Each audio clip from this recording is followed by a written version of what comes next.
Hoş gelmişsiniz, hoş gelmişsiniz. Adamım size de Güzel yerden nesi bu, nesi Allah Teala. ziyaretinde Hoş geldiniz.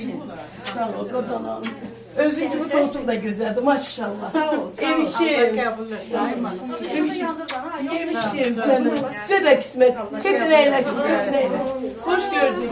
Grup renkleri. Güzelse. Hoş geldin. Allah ziyareti kabul etsin. Hoş geldin. Hoş ne güzel adamlar geldi. Sene kurban, sene kısmet. İnşallah. Hamımız gidersiniz. Evet, özüm benim, hamımız gidersiniz. İnşallah. Hoş gördük, sene kurban. Ay Allah, ah ne gitti bunlar gitti. Görüşürüz. Hoş gördük, hoş gördük. Geldi. Selamun aleyküm. Hoş gördük Arzu. Hoş gördük Hediye Hanım. Hoş gördük. Ne dersin? Ne var ne yok.